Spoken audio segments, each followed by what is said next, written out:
All right. Hello, everyone. Um, I hope that you all are doing great. Welcome today to our stream for Badriyah and Stolen Pearl.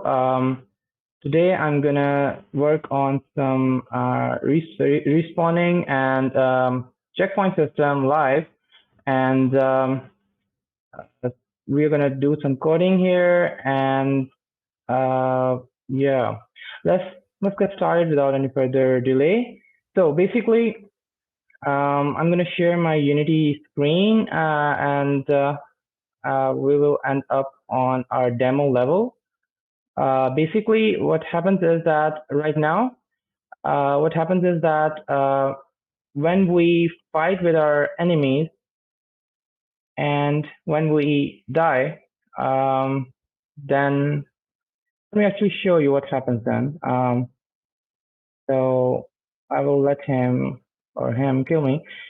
So our player dies, there's an animation playing, and then boom, it's disabled. As you can see here, our player is disabled, and the camera is still on. And basically, what I'm doing is that for now, for the combat and health management and all the ability settings, I'm using an asset from Unity Store called Abilities and Combat System.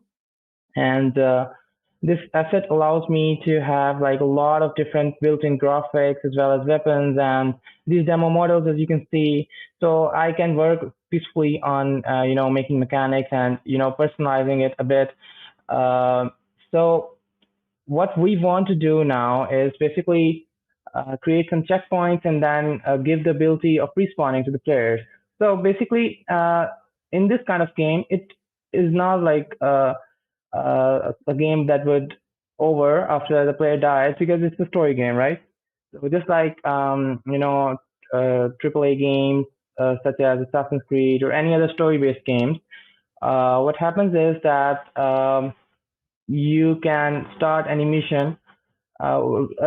I mean, you can die infinite times and then you can restart from a particular checkpoint that you hit in the game because they want you to go over the story. So for these story-based games, it's just like that you are a person who is in control. It's like movies, but then you have more interactability here. So you can be the hero, but still there's a story being played, right? So we don't want to disrupt that. It's not like when your player dies and the game over. It's just like that the end. That was the story. No. So you have to like there's some events happen even in like fiction or fantasy, but you have to go over them and see them, right? So that's why you in such RPG game we should have like a whole checkpoint system and respawning system on infinitely basically because we want users to complete the story, right? So the levels can get difficult, they can get stuck at a certain point, but yeah, they can try limitlessly, infinitely from a certain checkpoint, right? So basically, and we don't want to make it more tedious, right? We at the end of the day we want to make it fun. That's more also like the another purpose of checkpoints, because if you have beaten two scenes, like two whole big missions levels, and then you die, you don't want to do them again because you have already beaten them, right? So what we want to do is when the player dies, we want to respawn it at the last checkpoint hit. What I mean by the last checkpoint hit is, for instance, as you can see this level, if I move from this point and kill these two demons, and I die by falling or jumping, then I don't want to be killing these demons again because I've already done that. And maybe a checkpoint here can help so that I don't have to start from there. So we will be using this demo level for the checkpoint and respawning system, and then we will be using the scripts and the mechanics developed here in our game. So as I told you that I'm using Abilities and Combat Toolkit from Unity Store for different models and then certain mechanics and fighting, and then I'm personalizing them rather than reinventing a wheel.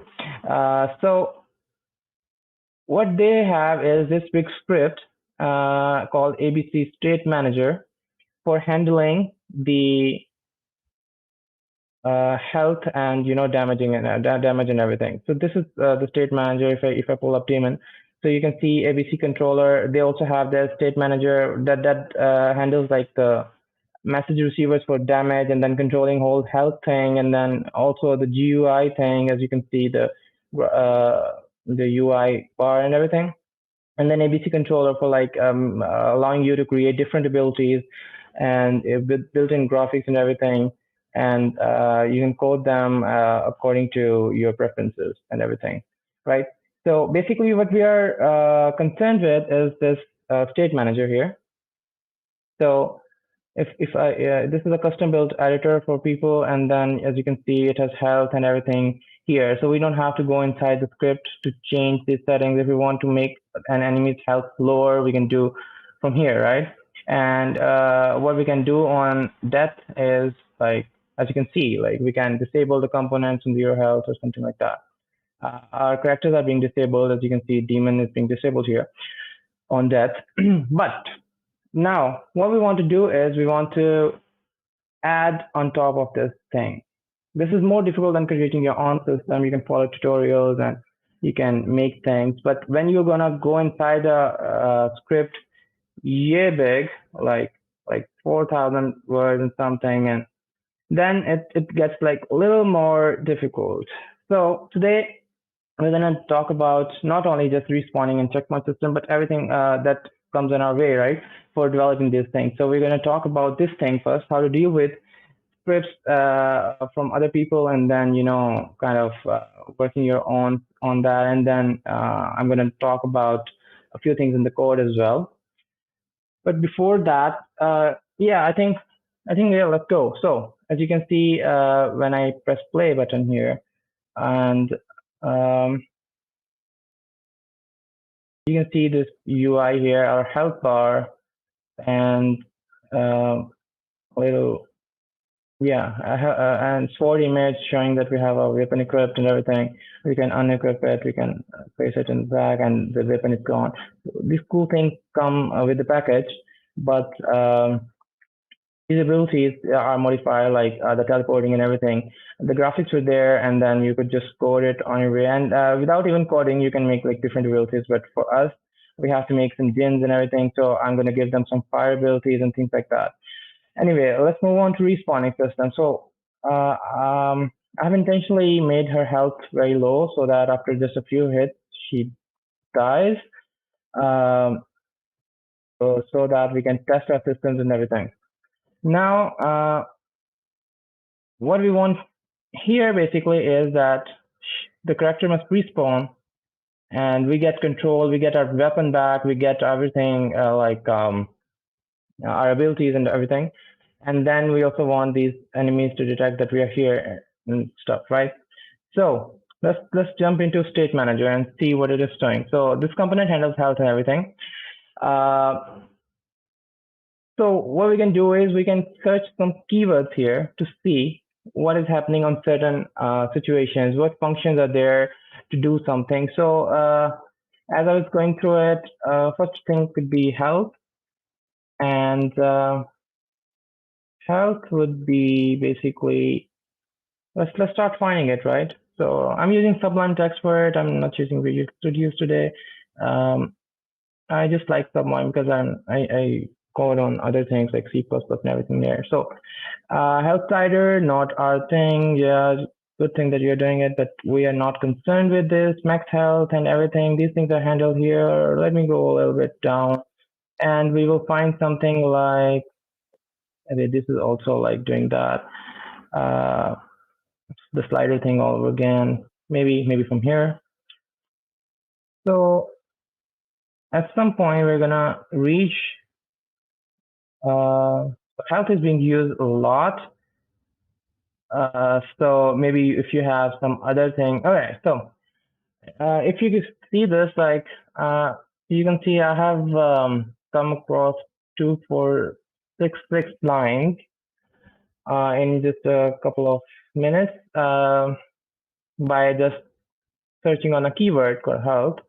So health manager says that. All right. So the second thing is that if you find some assets on asset store, there should be like people's reviews there, and the uploaders or the creators or the authors documentation, right? So this for this particular asset, the author was very good with like using the meaningful variable names and compiling everything cool and writing comments to explain everything. So if you get across this kind of asset, that's very easy for you to follow along, rather than some people using very different, like instead of health manager they would use HM and then no comments to tell you what is going on. So it gets kind of difficult.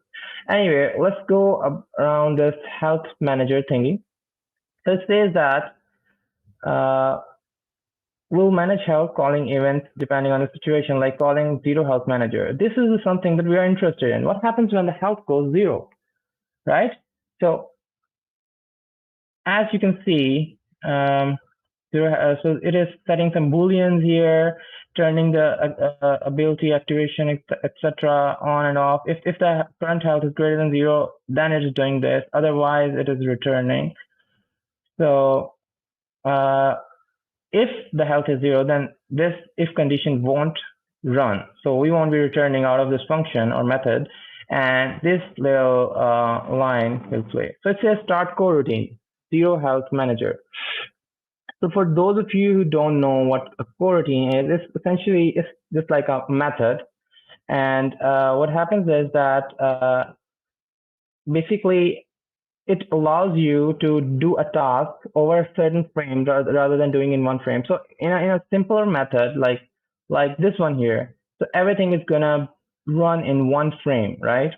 In one frame, everything is gonna be there, right? So if yeah, of course, if you have a one line here saying to make something true and then one false, it's gonna run through a sequence, but then everything is gonna be in one frame. Sometimes we don't want to do that. When you search about coroutines on Unity, they give you very good and very relevant example. They talk about fading, yeah. So for fading to happen, it's kind of an animation. So for fading to happen, it should, decrease the alpha value over time, yeah, over certain frames rather than doing it all in one frame. Even if you put like minus one, alpha minus one here, they're gonna run in one frame and it's gonna boom. It's not gonna fade.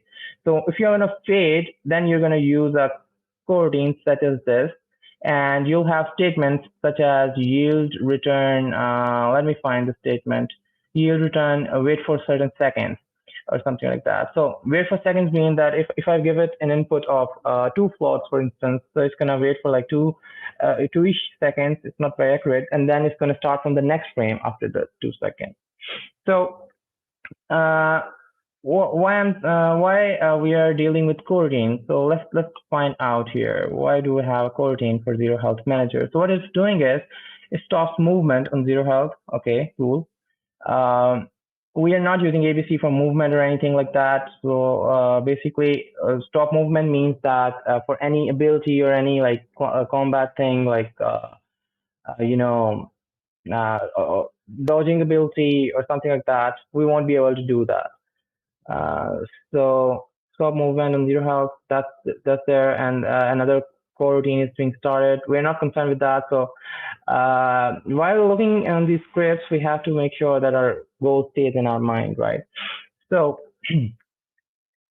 our goal is that we need to find out how to respawn the player. So if zero health was already reached, then end here, but make sure that animation is still playing. So it's playing some animation over the. It has its own animation runner, so it's playing its animation over our animation controller or anything. So this animation will be played as you all saw that the character was dying and fell on the ground. Now it gives us option if you want to swap model on zero health. We're not doing that. It gives us certain things, and we can go to Unity editor and we can see these things in state manager. It says you can do these things. If you want to swap any model, you can do it like that. So it's a very convenient editor or asset. But we are not concerned with that right now as well. Disable entity on zero health, cool. If if we have selected disable entity as we have, then yeah, it's going to disable it as it is doing. And yeah, at the end it says that game object is false. So it's doing certain things there. So in scripts, usually, if the scripts that enable or disable, there are usually some methods called on enable, on disable, maybe at the end. And update, of course. Update is calling health manager, which we'll be calling zero health manager. So our thing would be it's going to check for zero health every frame. So that's settled. Now, on disable, here we go. So once the game object is going to disable, what it's going to do is these things, target indicator and everything. So the demons that are targeting us, as you saw, like once our character dies, they are not targeting us anymore. So current health manager and things like that. Uh, so it says that reset in case we respawn. They are setting the health back, but they are not giving us the respawning or anything. But that's good because we want to respawn in our way, like checkpoint and everything. So maybe that's why they didn't do it. But yeah, they are doing the current health is equal to max health. They are doing the health again, and but then they are turning off all the GUIs and everything. So what line was that? 255 or something. There we go. So what we want to do is we're going to continue the script, I guess.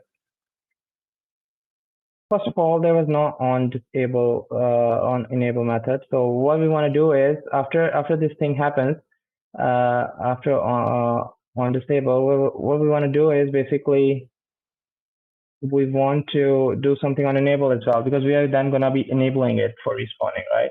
So after we respawn, we want everything like our weapon, our ability is set. So maybe there is something like initialization or something like that here. So I'm gonna just type init because maybe I can find something from there. So yeah, it turns out we have some method called initialize component. So initialize component means that this machine and the state manager is gonna initialize. So we are supposed to find this method, I think. There we go. So what it's doing is it's saying that zero health reach is false. It's turning off the booleans. It's toggling ignore ability collision. So ignore ability collision. By the name, I feel like it should be concerned with some enemies and everything like that. And then we have toggle ability activation. So activation, of course, me entity, it would be this entity, of course. So they're starting the ability and they are not ignoring any collision or anything. So we are getting our collisions back. We are getting our health GUI back and everything here. Okay. So we want this method to be called on when we enable this component, this this game object, clear game object back. Cool. I guess let's make that with on disable here, maybe on top of that. So it's gonna be a void on disable on enable, void on enable, and we're just gonna call that initialize component here, and I think maybe this dot initialize component. So it will initialize it, right? Now, the next step is that we need to enable the game object. So back to let me type here zero health manager, no case sensitive or anything. Cool. It's gonna be below that. There we go. So after it's done with its thing, after it's done with playing all the animations and waiting for them, as you can see, like it ends the animation as well. So after it's done with that, and then it turns the game object false. So here what we're gonna do is we're gonna make some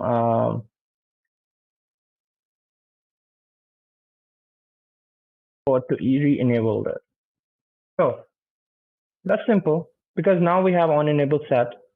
So we will simply say that this dot game object dot set active. Cool. I think that's gonna do it. But there's a thing. The state manager, as I told you, as I showed you, is being called by enemies as well. We don't want to make them respawn after we kill them, and we want to essentially leave them disabled. So for that, let's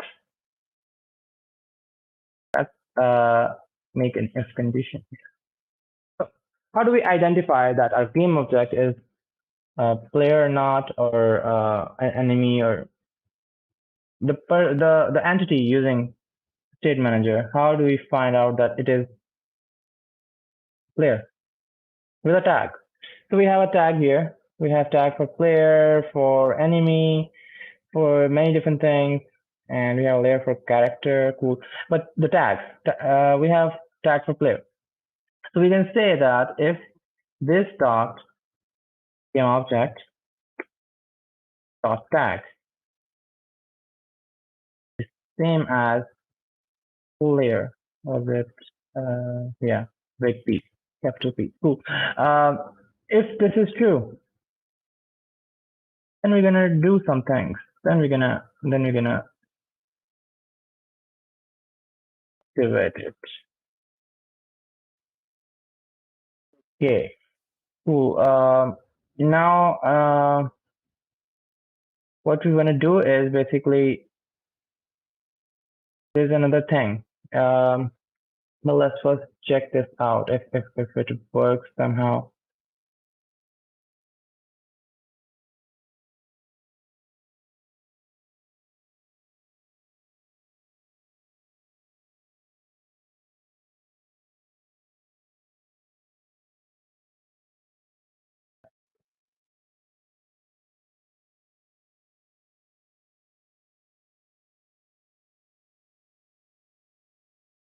Yes, please, please. Nice, nice. We are not getting enabled. Why is that? Let's find out. But first, before doing that, let's check if this will help even.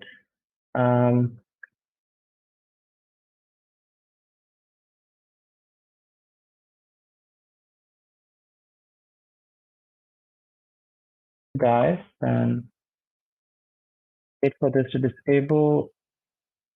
And if we press enable, okay, cool. So as you can see, abilities are working.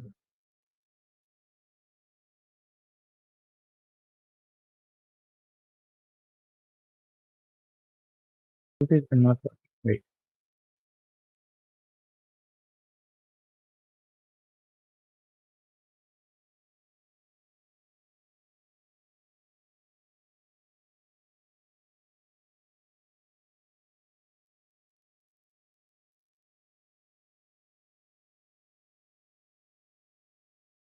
That's good. So basically, what this disable routine is doing is that it's calling some other function, some other class, sorry, to disable this. So because this is the me entity, seems like this is another classes name we have declared here, and then disable method is we did not find it here, and this coroutine is basically doing that.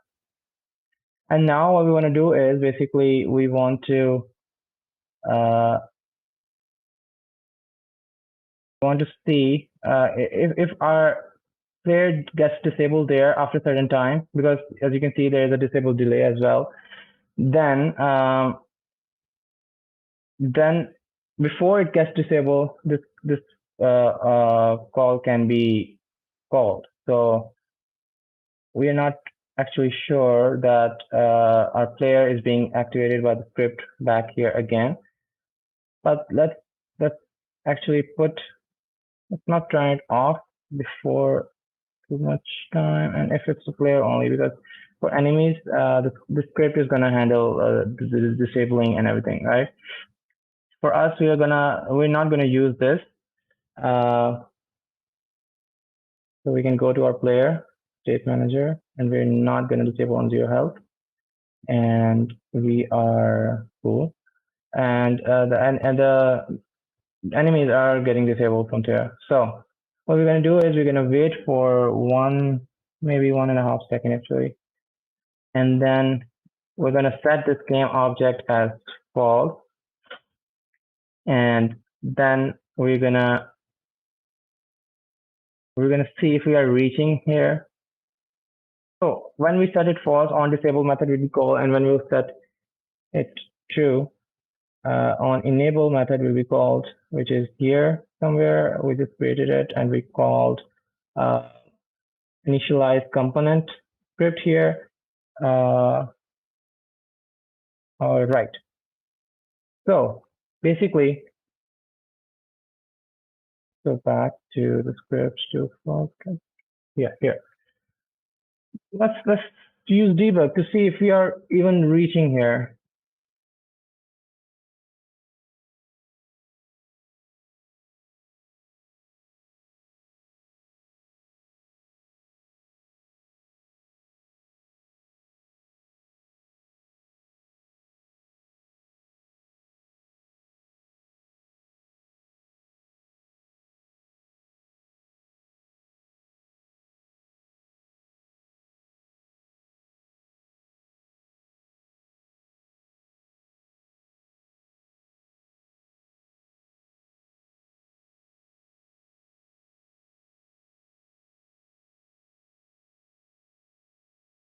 Okay, let me go to console here, the debug log. All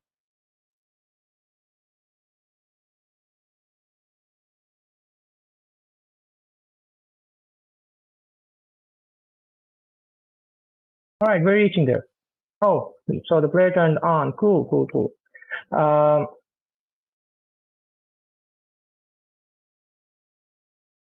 it again. Yeah, off again. So I wanted to see whether come on, okay, this is working. Nice.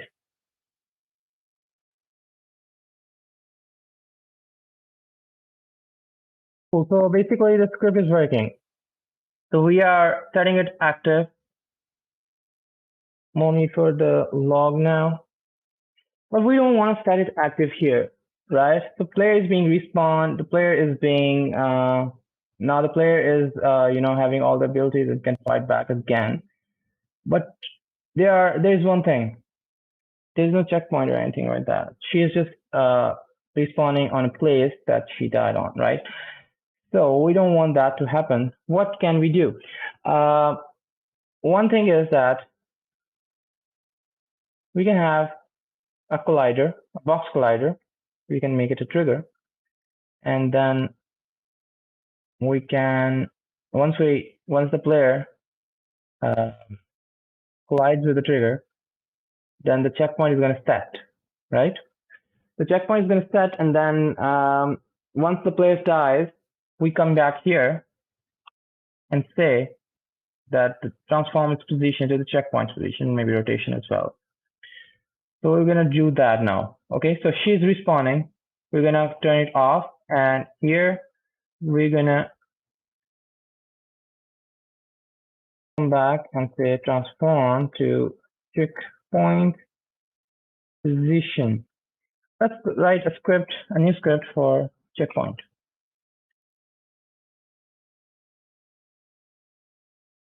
Okay. Yeah, let me find a script. Okay, here we're gonna do a little bit, create maybe new folder.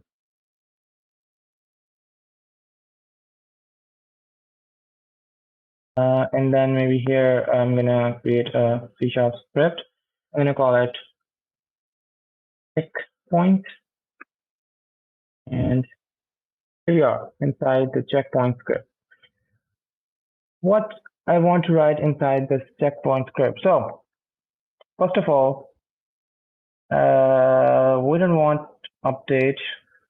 Let's just get rid of them. We don't want start as well.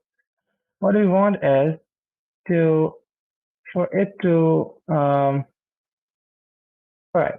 First of all, we need a collider, right? So we find it, require a component which is of type collider.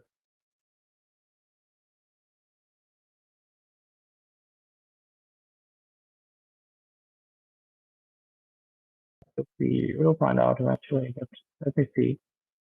I think it was capital C. So we want an object of type collider in order to make the script to attach to something, and then it's mono behavior.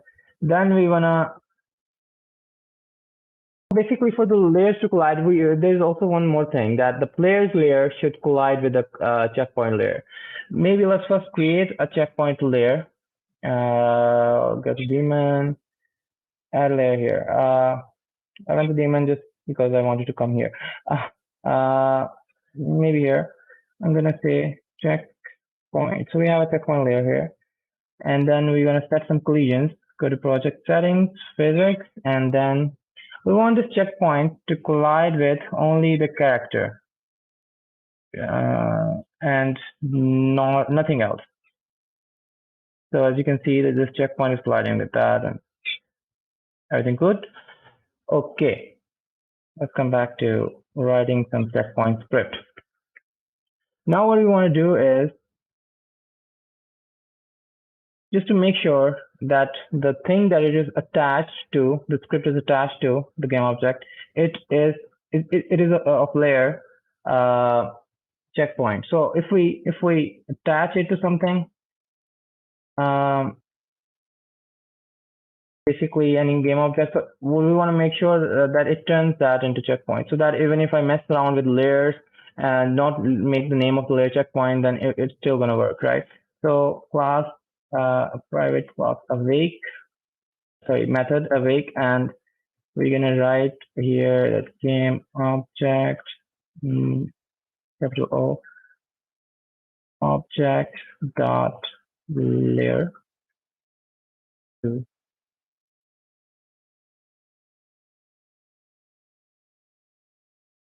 to layer.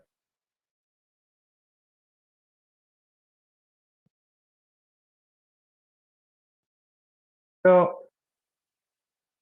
after that's being done, let's come back and decide what happens when the box collider is triggered. So private void on trigger enter collider. We want a collider. So for this method, what thing is colliding with it? So basically, the player will collide, right?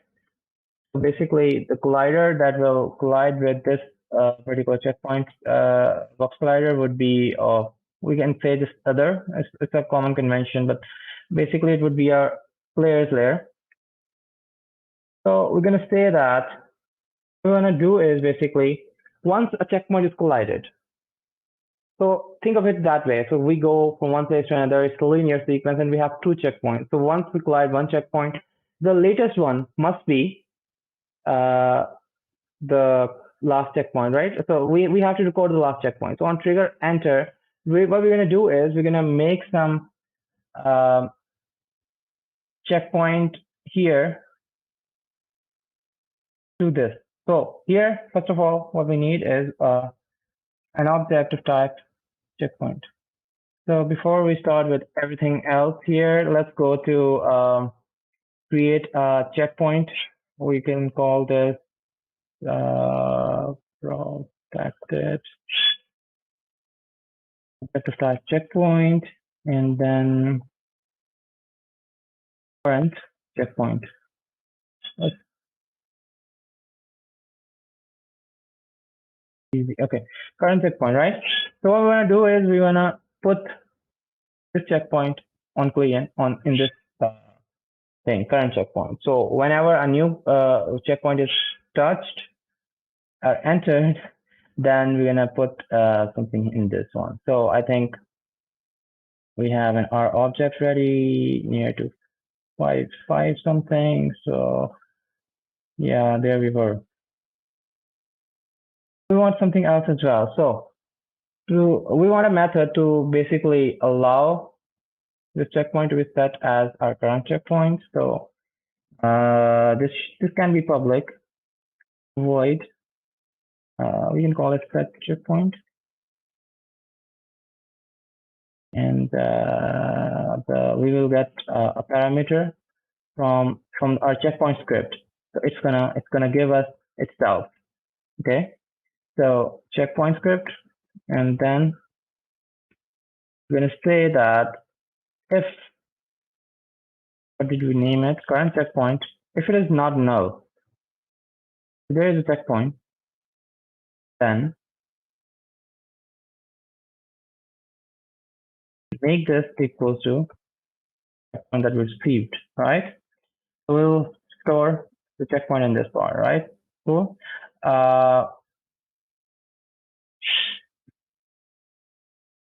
Okay. Now, let's, no, sorry. I did it. It's gonna be null. What we're gonna receive from there, if that is not null, then we're gonna give it to that, because this is gonna be null at the start, right? So before the first checkpoint. So this is the thing. If the checkpoint that we received as a parameter is not null, then this must happen. We wanna put that checkpoint in the variable that we created here. No. Well, let's go back there and set the trigger to make it happen, make the checkpoint there. So the script, we want to call the object of this instance state manager.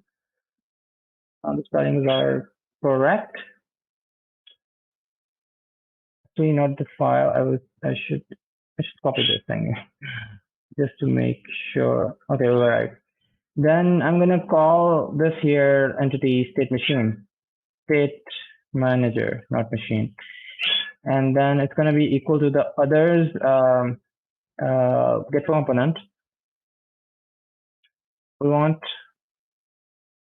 its state manager, right? The other. So we are declaring this state manager here, and we are getting this other that is basically the player.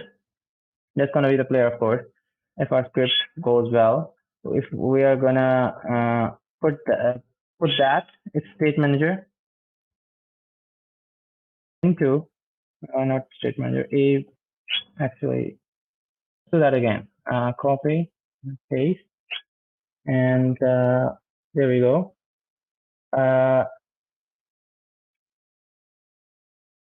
So this other state manager is going to be now in entity SM. So we're going to say that if this entity SM, the state manager is not null. Basically, let's say that if it's null, then give us a log error. But it is not compulsory for every entity to have a state manager, but like for this, we are doing with for a player, then it has to be not null, but it's going to tell us the log error that this particular error has occurred, that we did not find it not it not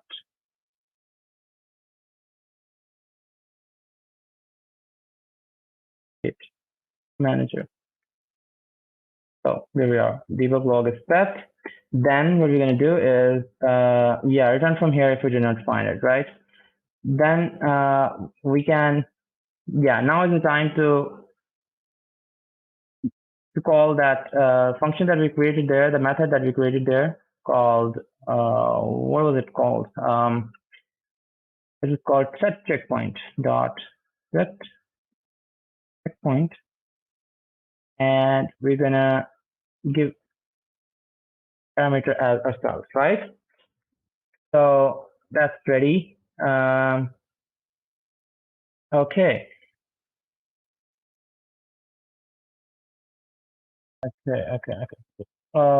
Where would you go? Yep, there we are. So the checkpoint is done now. What we simply want to do is that we want to make this transform to the checkpoint particular position. So to do that, we can simply say transform position because this is attached to the game object, so it will just transform the game object. And what was that? Current checkpoint dot transform dot position, and maybe we can also transform rotation.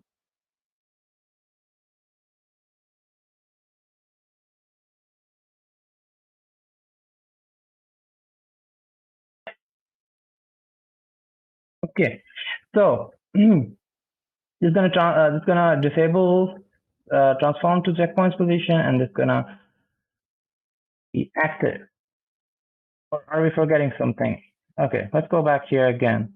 So on trigger, when the player collides with you, what you're gonna do is you're gonna check for their state manager. You're gonna get it there, and then if not found, you're gonna tell me in the log.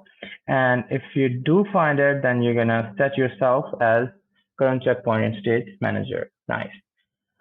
Now, what you're gonna do is basically if it's set, then do this. Basically, just so that we don't get any crash, let's make sure that only transform when checkpoint is not equal. But it won't look good in our game if we don't set checkpoint. So just to make us remember that we need to set checkpoint every time in the scene, we will say that else, yeah, else, sorry,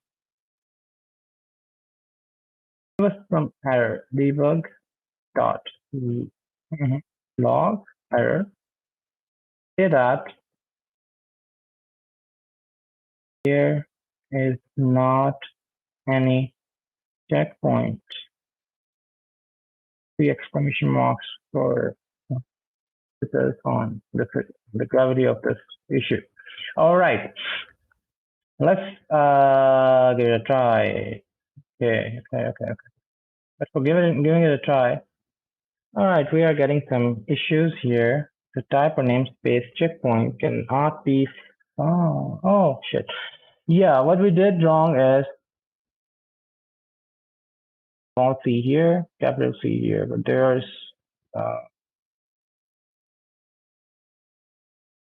yeah, capital C here. There was something else. Maybe let's search it and compare to this thing. Okay, maybe not search this, maybe search the wrong one. Yeah, sorry. It's right at the start, so my caps is on. Okay, cool. Let's see if we get this error again. The name dgub. Oh, cool. Line 2565. Not dgub, it's dbug. 2565.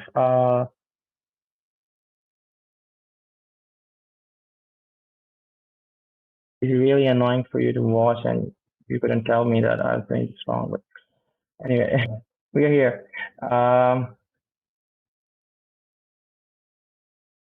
Let's go. Fingers crossed. Please work. It will not work, of course, because there is no checkpoint. Create empty. Cool. Let's call it checkpoint. Add component. Oh yeah, I required myself for having a box collider. Okay, so first we need to add a box collider. There is our little box collider. Where you are, they're very far away from us.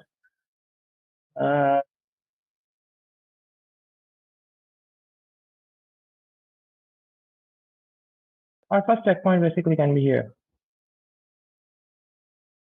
Let me make the box collider a little big.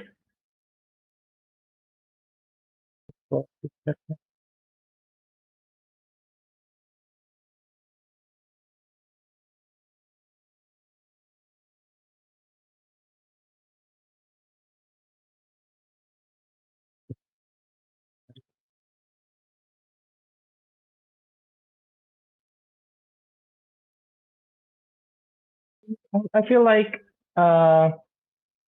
we should have some sort of reference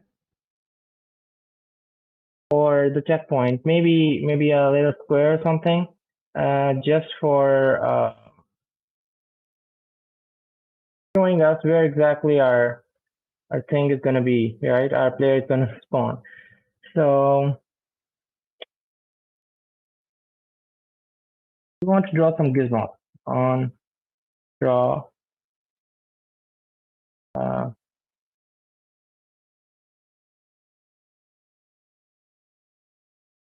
That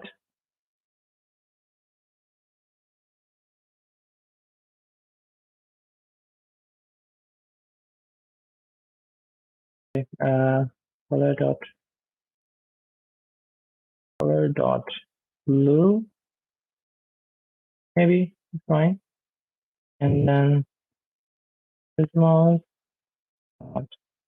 draw sphere, make a sphere, little sphere, maybe transform.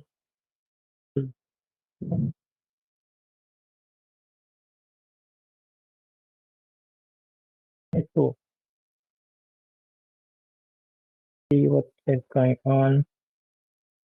Okay, so now when did I save it?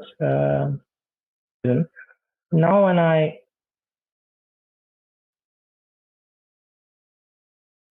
add component, oh, there's our sphere. So our player is going to respawn here, hopefully. Let's make it a checkpoint. We're all set. Wait, what? All thing is up by some inches. Cool. The ground is up by some inches. I'm gonna undo that.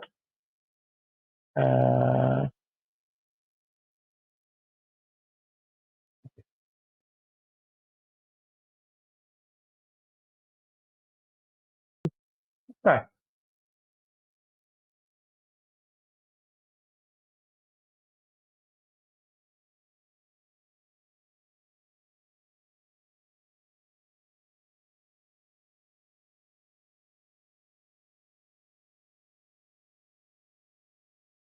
There's not any checkpoint. Oh yeah, we did not hit any checkpoint, right?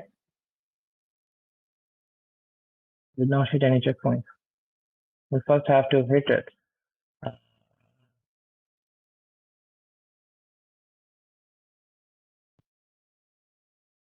That is as a trigger. I'm so sorry. What I'm doing. So for the box collider, I have to set it as a trigger in order to do this, the task we want to do, and so the player will be able to go within it, inside it. Yep, I think we have hit a checkpoint. Come on, one more.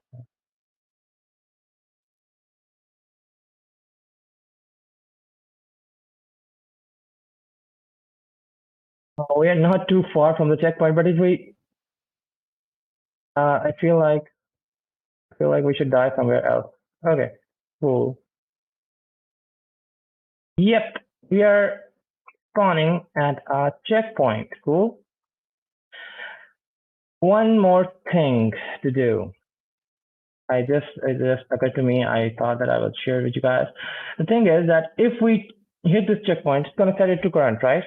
And if we go to the next one, it's going to set that to current. But if we come back again here, we don't want to make that, checkpoint. We want the that's one checkpoint, the one that we did the latest, to be set as current. For that, we can simply come back here. We can say we can create a protected boolean already touched equals false. And I'm gonna say that if not already touched, only then allow all this stuff to happen. Cool. Otherwise,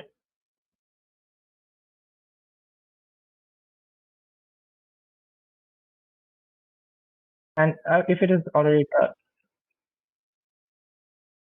yeah, already touched equals true. Cool. Yep.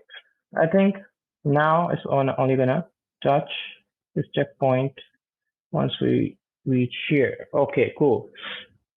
Now let's maybe duplicate it and maybe put one at a spawn as well.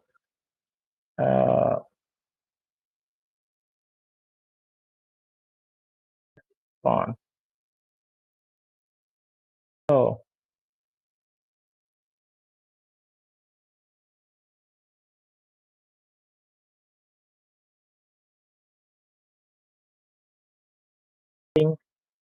at checkpoint now. Hopefully.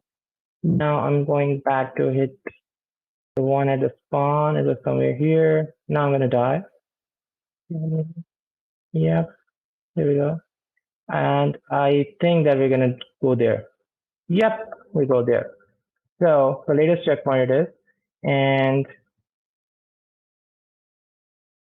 this was our very simple checkpoint system for this game. Now what I'm going to do is add some fade in effects or maybe a menu or a canvas, basically. Yep, that's better than fade in and everything. So once the player will die, we'll have a menu appearing, say that just like Grand Theft Auto say visit, we can come up with something, and then we can say reload last checkpoint or quit game on that menu. Once the player clicks on reload last checkpoint, only then this part of the script is going to work. So I may put this in a separate file and then maybe call it here or something like that. So that's the plan. Also for the menu system, I'll also be doing something like pause screen, start screen, and things like that. So stay tuned. I'm going to do that live next week. I don't remember the day, but I will share that with you guys. In the meantime, I hope that you guys keep watching our streams, Debbie's and Davia streams. They're pretty cool. They're showing like modeling and art and everything there. So yeah, stay tuned, and I hope you liked it and you learned a few things about responding and working with some pre-made files and then creating checkpoints. And I'll see you next week.